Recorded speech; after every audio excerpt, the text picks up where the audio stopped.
Olá, seja bem-vindo, seja bem-vinda ao estudo do livro Seara dos Médiuns. Eu sou Patrícia Bona e você está no canal Horizonte Espiritual.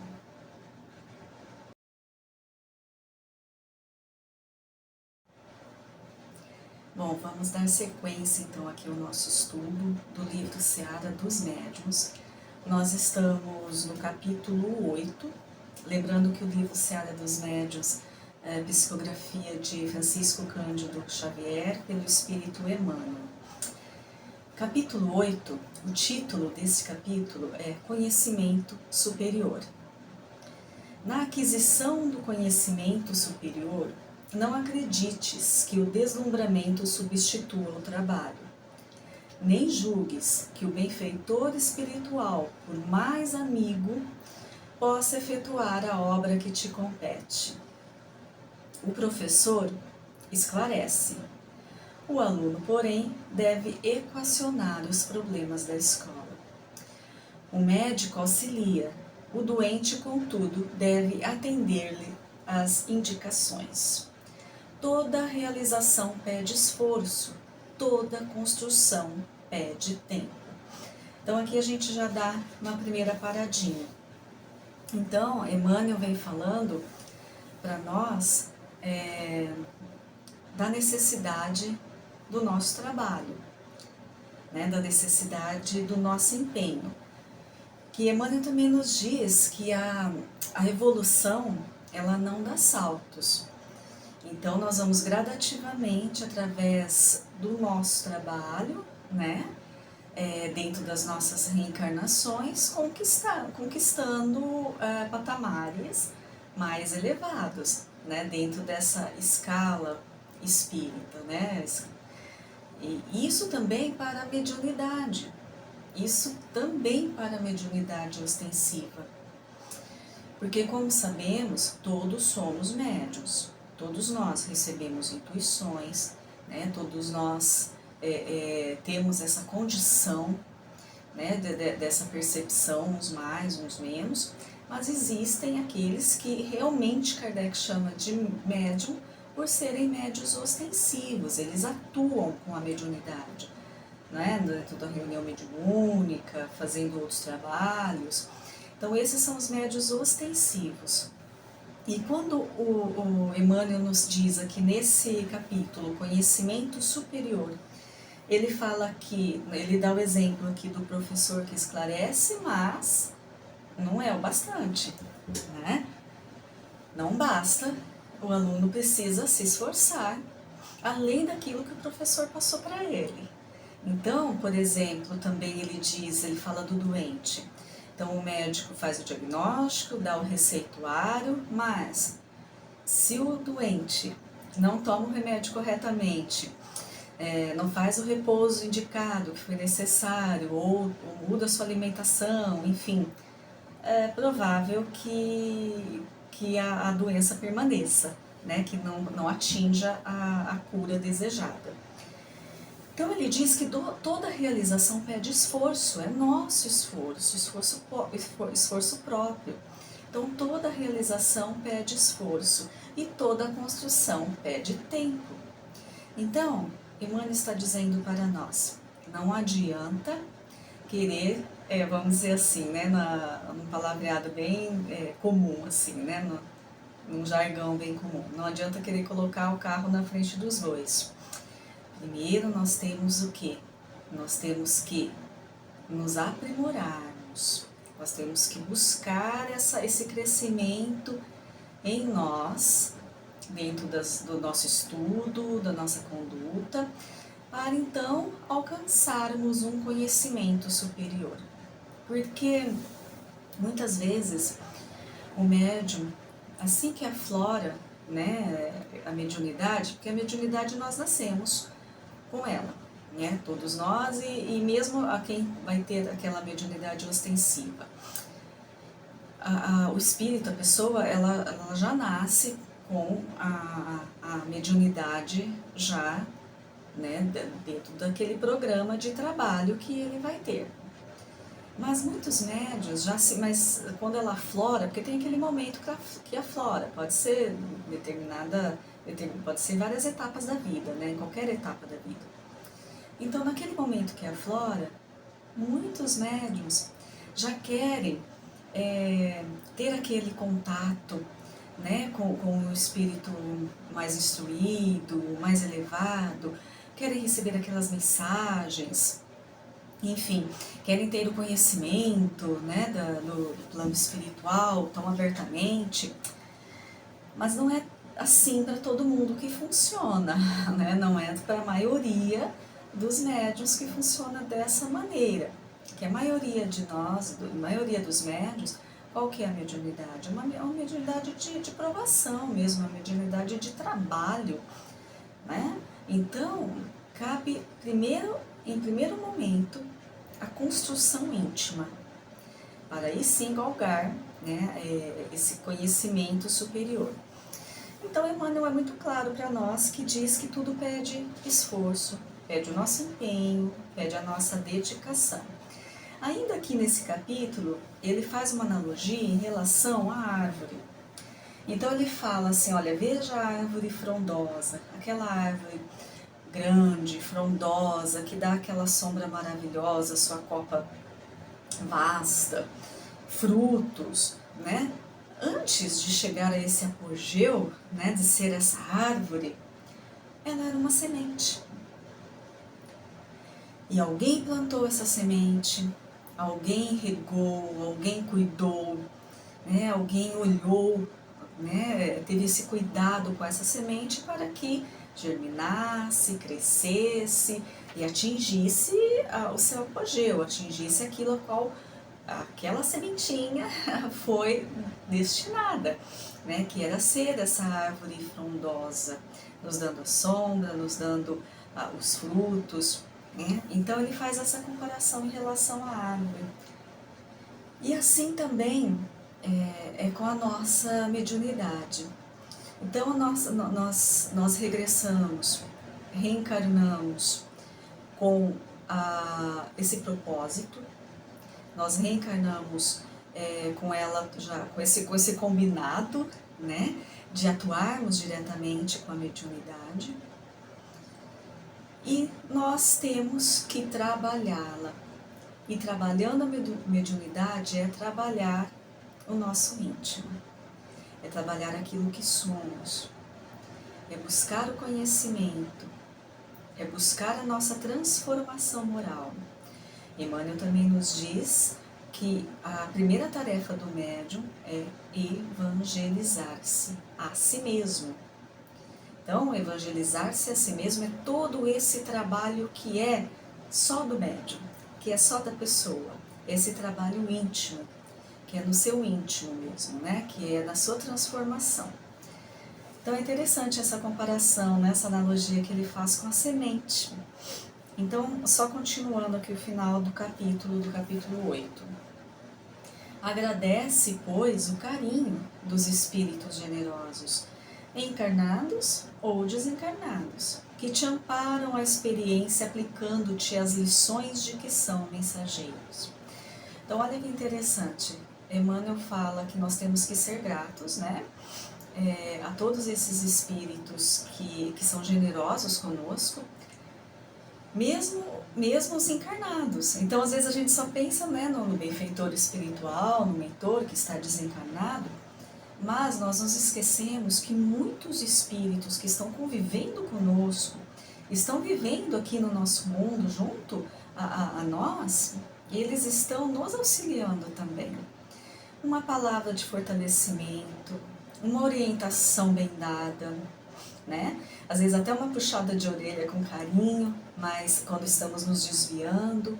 Então também nós temos que ter a humildade de aprendermos, de escutarmos esses nossos irmãos que estão ao nosso lado e que ou sabem mais que nós, ou já têm mais experiências, né, que nós em relação ao assunto, ou que estão realmente sendo instrumentos, né, dos nossos amigos desencarnados que estão nos alertando, porque às vezes não temos ainda a condição de escutá-los da melhor maneira, né, os nossos irmãos desencarnados, já esses espíritos mais elevados, né? Aqueles que estão tentando nos instruir. Às vezes temos essa dificuldade. Por isso que Emmanuel nos diz que todo trabalho requer um esforço, um empenho e uma dedicação.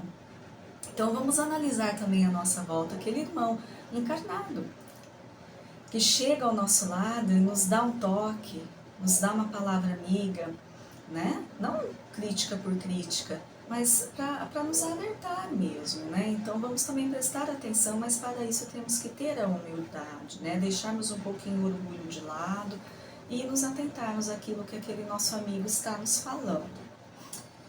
Continuando. Não admitas, contudo, que a presença deles te baste ao aprimoramento individual.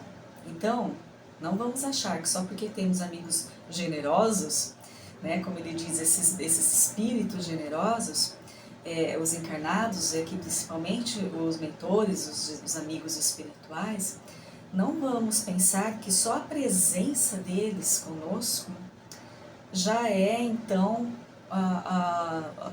já diz, né, que nós temos o nosso aprimoramento espiritual. Não. Eles estão aqui também no trabalho, numa missão, por carinho a nós, né, por amor a nós, por fazer parte desse trabalho que deve acontecer, né? Então, eles estão aí para nos instruir. Mas isso não dispensa o nosso esforço e o nosso trabalho.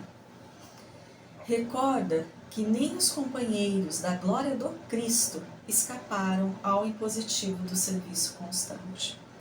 Então, olha, outra comparação importantíssima que Emmanuel nos traz. Ele está falando aqui dos apóstolos de Jesus, que conviveram 3 anos na intimidade de Jesus, ouvindo todos os aprendizados, todas as orientações do próprio Cristo, convivendo com Ele, dia a dia, caminhando ao seu lado, vendo tudo que Ele fazia, né? A multidão que se juntava, tudo que Ele explicava, tudo que Ele falava, as pessoas que Ele curava. Veja bem, todos os exemplos, esses apóstolos, né, os discípulos, eles conviveram 3 anos na intimidade de Jesus. Então poderemos pensar, então eles já estavam totalmente preparados, né, para a missão futura que teriam, que era levar o Evangelho de Jesus, né, disseminando essa boa nova, curando e, enfim, levando, né, esse ensinamento do Cristo. Não. Eles não estavam todos preparados e convivendo na intimidade de Jesus. Então eles precisaram mostrar esforço também, mostrar empenho, mostrar trabalho. Vamos lembrar aqui do episódio da negação de Pedro. Quando, né, todos nós sabemos, quando o Cristo foi levado, né, foi preso, foi levado, então naquela madrugada, Pedro negou a Jesus 3 vezes, por medo, claro que era medo, né, de também ser confundido com um dos seus discípulos, um dos seus seguidores e também ir preso. Não sabemos o sentimento que Pedro teve naquele momento, mas realmente deve ter sido muito difícil para ele, né, e ele negou Jesus 3 vezes. Aqui tem um vídeo, eu vou deixar aqui para vocês, né, sobre essa parte, né, da negação de Pedro. Mas enfim, então Pedro negou, e por isso ele estava, então, desligado, né, de Jesus. Jesus, então, não ia mais contar com ele? Não, pelo contrário. Ele sentiu o peso dessa negação, com certeza, e a partir desse momento ele foi, então, buscar a corrigenda dessa atitude, mas é porque ele não ainda estava preparado para o testemunho. Ele tinha o conhecimento da palavra de Jesus, ele tinha o conhecimento dos atos de Jesus, ele vivenciou tudo isso, né, junto com Jesus. Mas ele não tinha ainda a condição de dar o seu testemunho. E o testemunho, normalmente, exige de nós um certo sacrifício, e ele ainda não estava pronto para isso. Mas Jesus, obviamente, sabia, né? Tanto que antes do acontecido ele já tinha alertado, né, a Pedro que ele iria cometer isso daí. Mas enfim, depois disso, Pedro então buscou dentro dele, na transformação, na mudança íntima, que ainda precisava trabalhar muitas coisas, muitos entendimentos, muitas aceitações, né? Ele buscou dentro da sua intimidade essa transformação para que ele fosse então capaz de dar o testemunho. E ele foi, e ele atingiu essa condição. Mas não foi da noite para o dia, foi com esforço, foi com labor, foi com sacrifício, foi com dedicação, né? E foi com muito empenho desse grande apóstolo, né, de Jesus. E por isso Emmanuel nos traz esse exemplo, porque nós também precisamos ter a condição de dar o nosso testemunho. Então, para isso, nós precisamos trabalhar em nós essa transformação. Emmanuel nos diz também que nós precisamos criar, construir, né, no nosso íntimo os recursos da alma. Ele chama assim, recursos da alma. Porque temos tanto conhecimento, tanta facilidade no mundo de hoje, para o mundo está aí às nossas mãos, qualquer informação, tudo o que quisermos, né, em segundos nós temos a resposta. Isso é ótimo, mas isso está nos afastando da nossa verdadeira essência. E nós estamos deixando de construir, de angariar para nós esses recursos da alma. E que serão com esses recursos da alma que nós vamos crescer, que nós vamos passar pelas dificuldades, que nós vamos dar os nossos testemunhos. E foi o que Pedro fez, ele criou dentro de si, através dessa mudança, através das suas atitudes diferenciadas, esses recursos da alma. Então, continuando, os apóstolos que lhe respiraram a convivência, né, não repousam ante as flamas do Pentecostes. Pouco a pouco, a grande libertação os apóstolos que lhe respiraram a convivência não repousam ante as flamas do Pentecostes, mas seguem luta adiante. Eles seguem no trabalho, de renúncia em renúncia, adquirindo pouco a pouco a grande libertação. E Saulo de Tarso, visitado pelo próprio Mestre em pessoa, não para sob o jorro solar da senda de Damasco, mas avança de suplício em suplício, assimilando a preço de sofrimento o dom da divina luz. Esse parágrafo é muito bonito, é o último parágrafo do capítulo. Então Emmanuel fala que lá quando no Pentecostes, que aconteceu toda aqueles fenômenos mediúnicos, né? Depois vai ter um vídeo que eu ainda não gravei, mas posteriormente eu vou gravar, né, no canal, falando sobre o Pentecostes na visão espírita, explicando, né, a doutrina espírita nos explicando este momento importante. Mas em resumo, é quando os apóstolos ali naquela celebração passaram então a ter um entendimento melhor e para seguir no Evangelho, para seguir na divulgação da Boa Nova, como se eles tivessem sido ali por um momento preparados, né, em um aspecto, para seguir nesse caminho da divulgação da Boa Nova, divulgação do Evangelho de Jesus. Bom, enfim, então Emmanuel quis dizer que naquele momento que a mediunidade ali aflorou e que eles tiveram aqueles fenômenos mediúnicos, não bastou por si só. Não era isso que iria bastar, né? Eles seguiram adiante no trabalho, e no trabalho íntimo e no trabalho em prol dos irmãos. Foi o que eles fizeram em suas vidas. Então não foi só aquele momento do fenômeno que aconteceu e que passou dali a fazer parte, né, daquele grupo. Não, foi a partir daquele momento um trabalho, um empenho, uma dedicação em se tornar melhor e conseguir realmente fazer aquilo que Jesus esperava deles, dentro do ensinamento do Cristo. Então é trabalho. E aí ele também fala de Saulo de Tarso. Então Saulo de Tarso, rapidamente falando, Saulo de Tarso, que não conheceu Jesus, porque Saulo estava praticamente nascendo, ou era muito pequenininho quando Jesus foi crucificado. Então ele não conheceu Jesus, mas é ali perto dos seus 30 anos, né, que ele começou a ouvir falar de Jesus, né, lá em Jerusalém.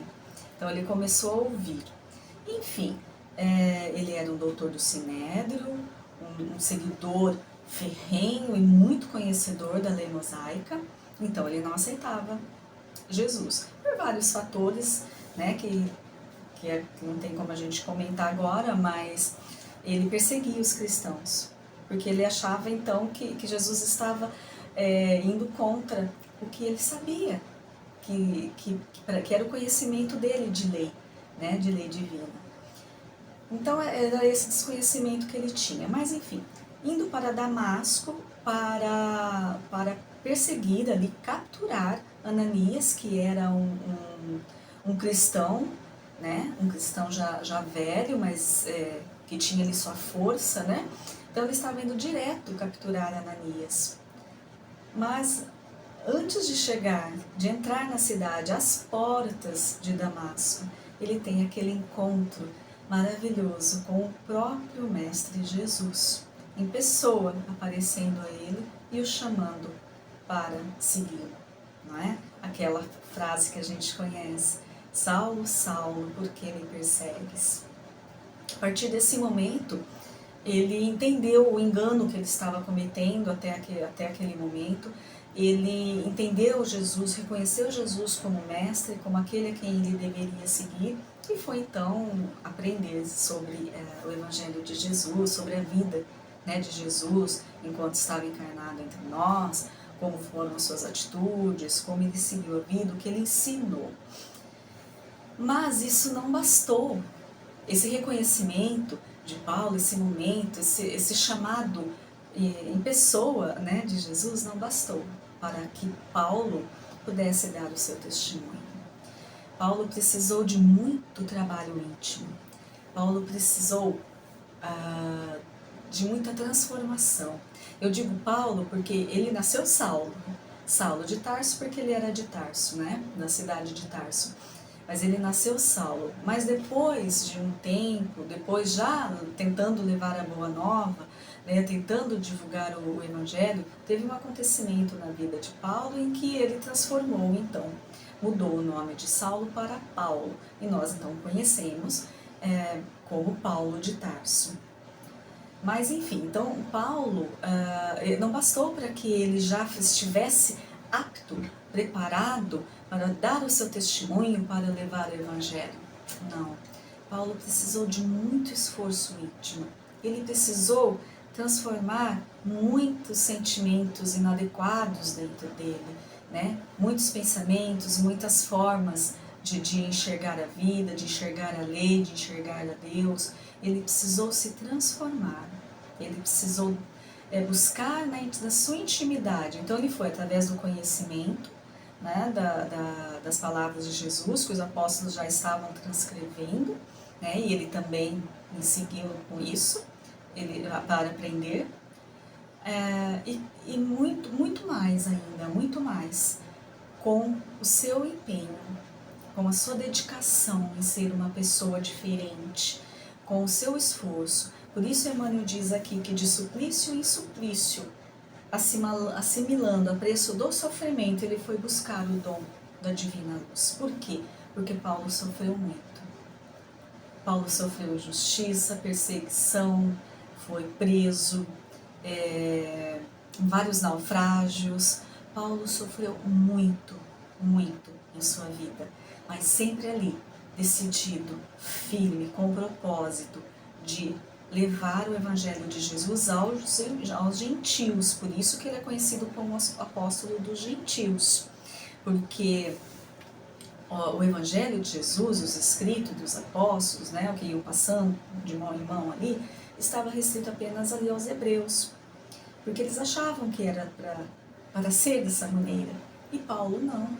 Paulo entendeu corretamente que as palavras do Cristo eram, né, para a humanidade inteira. Então ele expandiu esse conhecimento, ele levou para todos os povos, e todos os povos naquela época, que não eram os hebreus, eram então conhecidos como os gentios. Por isso ele é conhecido como o apóstolo dos gentios. Mas aqui não dá para a gente falar toda a vida de Paulo, né, que é maravilhosa e nos traz grandes ensinamentos de transformação, de luta íntima, né? Mas para a gente ter essa noção desse suplício e sofrimento que Emmanuel nos traz. Então, o que Emmanuel nos traz aqui nesse capítulo de conhecimento superior? É isso, que nós precisamos do nosso esforço. O contato íntimo com os planos superiores, com os nossos amigos mais elevados, até com o nosso mentor espiritual, aquele que está mais juntinho de nós, cuidando de nós, para que a gente possa ter um contato mais íntimo e até compreender melhor quais são as orientações, receber melhor as intuições, nós temos que ter um preparo pessoal. E esse preparo não é só em relação a estudo. Óbvio que o estudo da doutrina, o estudo da mediunidade é fundamental, é totalmente necessário, mas é o estudo aliado a esse empenho de sermos melhores, de nos transformarmos, de mudar os nossos sentimentos, de transformarmos os nossos pensamentos, de termos palavras mais mansas, atitudes, né, mais tranquilas, mais acertadas, externarmos mansietude e entendimento em relação a tudo e a todos à nossa volta. Então, isso é o trabalho íntimo do médium, é evangelizar-se a si mesmo. Aí tem aqui no livro, esse livro chamado Atos Mediúnicos. Eu gosto muito desse livro, ele foi escrito, psicografado, por Marco Antônio Maiuri Miranda, pelo espírito Natanael. E eu acho que ele é de uma delicadeza, Natanael, né, que é o espírito que ele psicografou, é de uma delicadeza em nos passar as orientações. Eu gosto muito deste livro, é a editora, deixa eu ver só qual é a editora, para falar para vocês, editora Mundo Maior. Eu vou deixar no link aqui do vídeo, a descrição, né, vou deixar aqui no link não, na descrição o nome certinho. Então eu vou ler apenas um parágrafo do capítulo 1, ele diz assim: no entanto, né, a partir de todas as suas explicações, ele fala, no entanto, faz-se imperioso notar que todas as tarefas são cuidadosamente planejadas.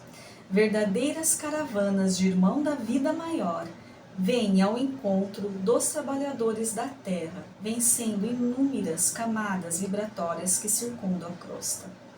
Então aqui, o Espírito Natanael está nos dizendo que todas as nossas tarefas mediúnicas, né? Não só mediúnicas, mas estamos falando da mediunidade, as nossas tarefas, elas são cuidadosamente planejadas na erraticidade, enquanto estamos lá no plano espiritual.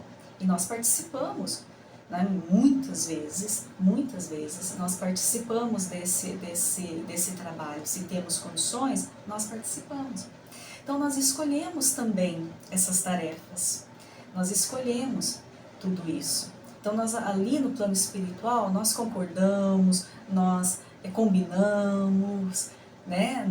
Tá tudo planejado assim, no sentido de um caminho que nós temos condições de percorrer.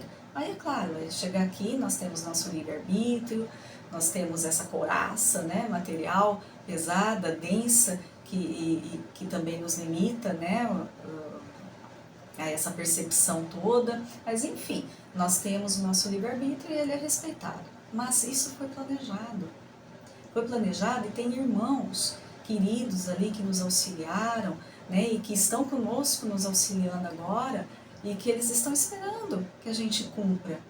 Não é por eles, é por nós mesmos. Então, foi planejado, né? Não é à toa, não é assim jogado, assim, não é à toa, teve um planejamento. E ele diz que essas caravanas de irmãos da vida maior vêm ao encontro dos trabalhadores da terra, vencendo essas camadas vibratórias, porque eles já estão, a maioria, né? Claro que tem várias camadas vibratórias, enfim, mas são superiores a nós, isso com certeza. E muitos estão em camadas superiores, eles têm que vencer a barreira dessas vibrações inferiores para estar junto de nós, né? Nos auxiliando, nos protegendo, tentando nos instruir, tentando nos intuir, né? Nunca, claro, nunca ofendendo o nosso livre-arbítrio. Jamais, ele é sempre nosso, a decisão última e final é sempre nossa. Mas eles estão aqui trabalhando conosco, tentando nos ajudar. E essas vibrações de variados padrões, que eles vencem, né, tentam vencer essas camadas vibratórias que circundam a crosta, são vibrações de variados padrões em um verdadeiro ato de amor. É por amor a nós que eles fazem isso, né? Por amor a Jesus. Para o encontro, então, com trabalhadores ativos e disciplinados. Vejam só, aqui, é o que Emmanuel falou do conhecimento superior. Eles estão a nos auxiliar e nos ajudar. Eles querem o nosso empenho. Eles querem a nossa dedicação. Porque é uma via de mão dupla. Nós também precisamos dar essa condição, né, de nos conectarmos e recebermos todo esse ensinamento, toda essa instrução. Então, eles estão à procura, eles estão querendo que nós sejamos trabalhadores, instrumentos adequados, disciplinados, ativos, né, responsáveis. É isso que eles procuram em nós. A disciplina é de fundamental importância para a conclusão de tarefas de auxílio no posto de socorro. Aqui ele fala da casa espírita, que a casa espírita representa. Então, ele diz assim: os compromissos da mediunidade são aqueles que muitas vezes exigem renúncia de descanso, abstenção de prazeres efêmeros e esquecimento provisório de interesses imediatos, exemplificação do ato de consolar no próprio médium, não se deixando levar pelo desespero ante as barreiras da existência. Então, aqui o Espírito Natanael fala que nós temos esse compromisso assumido, e que, claro, cabe a nós decidir se seguimos ou não, mas é uma oportunidade de crescimento tão sublime, né, que é difícil pensarmos em não aproveitarmos essa oportunidade. E que esses irmãos da vida maior, eles estão apostando em nós, eles estão esperando esse nosso empenho, né? E ele diz aqui na casa espírita, que essa disciplina da casa espírita, porque nós atuamos na mediunidade dentro da casa espírita, mas não podemos esquecer que a mediunidade, ela é 24 horas por dia. Ela é em nossa vigília, ela acontece no nosso sono, né? Então, no nosso descanso do corpo. Então, o médium, ele é médium 24 horas. Cabe o quê? Ao médium saber se disciplinar, a educar a mediunidade, a controlar, né? Para que não fique realizando fenômenos fora da casa espírita, em ambientes que não é o correto. Mas a intuição, aquele sentimento, algo que vem, enfim, uma sensibilidade em algum ambiente, ou algo que vem na nossa mente, a necessidade de falar algo para alguém, né, que seja uma palavra amiga, isso acontece sempre, né? Então temos que estar preparados para sermos esses instrumentos, e esses instrumentos de auxílio junto à espiritualidade maior, auxílio aos nossos irmãos. Então essa é além da nossa evangelização íntima, né, de evangelizarmos a nós mesmos, auxiliarmos os nossos irmãos. Aí na questão número 11 do capítulo 27, Isso. Do capítulo, não, deixa eu só confirmar aqui, não, desculpa, do capítulo 20, da segunda parte do livro dos médiuns. Aqui nós temos, então, a questão número 11. Esse capítulo 20, é denominado da influência moral do médium, né? Da influência moral. Então, nessa questão 11, Kardec pergunta assim: quais as condições necessárias para que a palavra dos espíritos superiores nos chegue isenta de qualquer alteração? Então, o que ele quer dizer é: o que é necessário, então, para que o médium faça esse bom instrumento de compreender essa instrução, né, essa orientação que ele está recebendo dos mentores, que são espíritos já superiores a nós, né? Então, ele está perguntando o que precisa. Resposta: querer o bem, expulsar o egoísmo e o orgulho. Ambas essas coisas são necessárias. Então, apenas uma simples resposta. Nós temos que desejar o bem, fazer o bem, pagar o mal com o bem, né, como nos ensinou Jesus, e retirarmos de nós, nos empenharmos para conseguir nos livrarmos do orgulho, da vaidade, do egoísmo, como Paulo de Tarso fez lá atrás, né? Com aquele orgulho todo que ele tinha, ele precisou se livrar de tudo isso. E não foi realmente uma tarefa fácil, e não foi uma tarefa tão rápida, mas ele conseguiu.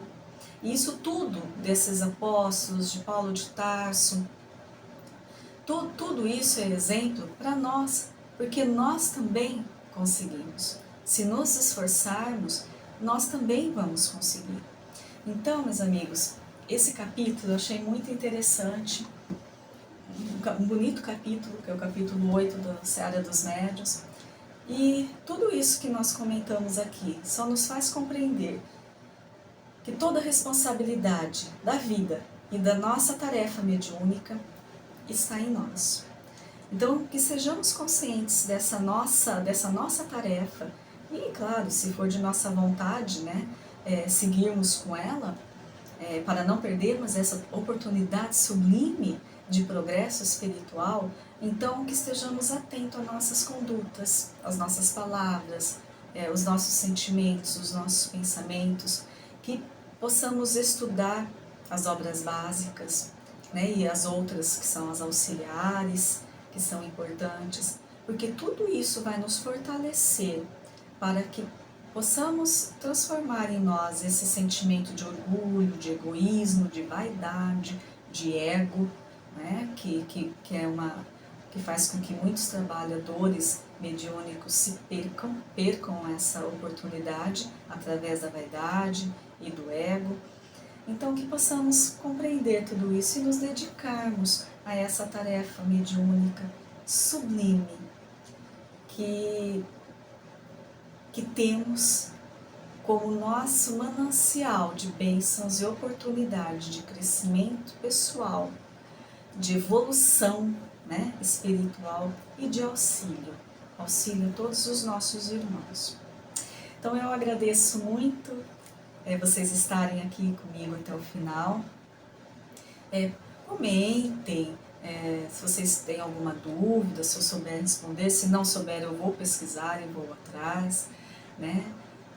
Comentem, curtam, compartilhem se gostarem do vídeo e se inscrevam também se gostarem desse assunto e das minhas explanações. Eu agradeço muito então a participação aqui de vocês, um beijo e até o nosso próximo encontro. Fiquem com Deus.